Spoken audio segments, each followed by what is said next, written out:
What's going on? This is Altone, and as promised, I'm back again for part 2 of the conversion of the Wonder Glider into a motorized 3-channel plane. The reason why I chose the Wonder Glider to do this with is because it's already a working platform. It's a gliding plane that works.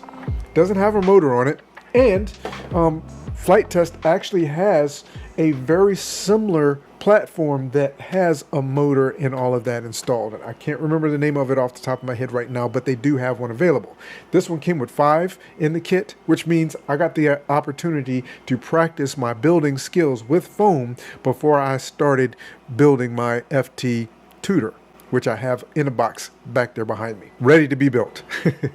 But this gave me the opportunity to really tinker and try some things out. The electronics are very inexpensive, so if I destroy something or if I make a mistake or do something crazy and burn up a motor or whatever it is, I'm not out of a ton of money.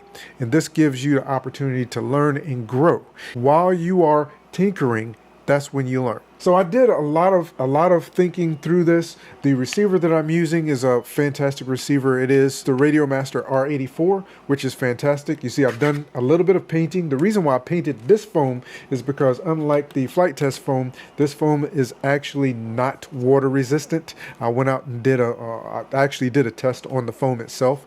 And the reason why I haven't done the test flight yet is because we've been having a little bit of rain here or there, and I didn't want to destroy my hand designed power pod, so to speak. I didn't want to destroy it by having it land in wet grass. So I wanted to make sure I got a paint job on it to help waterproof it. And then I went ahead and put some orange on the tips just to give it a little bit and threw my logo stickers on it.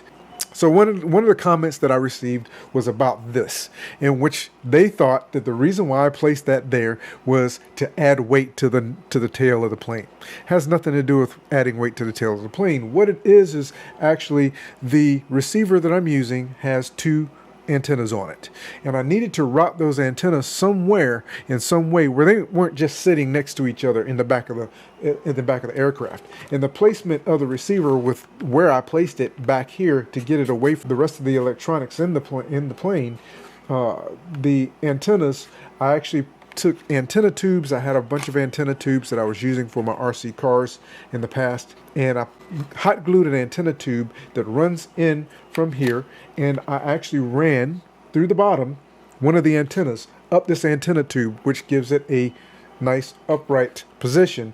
And then the other one, I put another antenna tube which is looped in the back here to make it long enough for the antenna because it's pretty long, and I ran that in the back. So I have one antenna that runs this way even though it's looped in the back, and then one antenna that's actually running up the stabilizer in the rear of the plane. So that gives it a place to go, and of course if we crash or flip it upside down or whatever, it does not, the antenna itself is protected.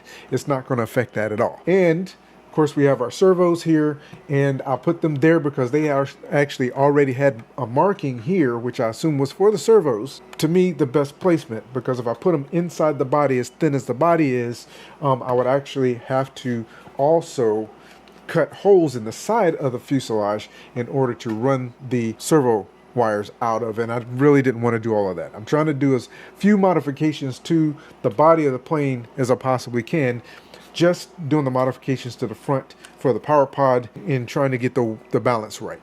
So that's what I've done so far. I believe she's in a good spot, ready to go, and I'm using a 2S battery because the 2S battery just happens to fit very well. And I have 2S batteries around, and I did do a test with this on there, and this prop with this battery and this motor is strong enough to hold the weight of this plane. It can pull it out of my hand, testing it vertically like this. So if it's strong enough to do that, then it should be strong enough to keep it going vertically, especially if this is able to glide. If we got large enough, if the wingspan is large enough and all of that, we should be able to glide. So that's what my ideas and my thoughts are with it. I would absolutely love to hear what your thoughts are. So have an absolutely fantastic day. Thank you again so much for watching, and I look forward to talking to you or seeing you in the next video.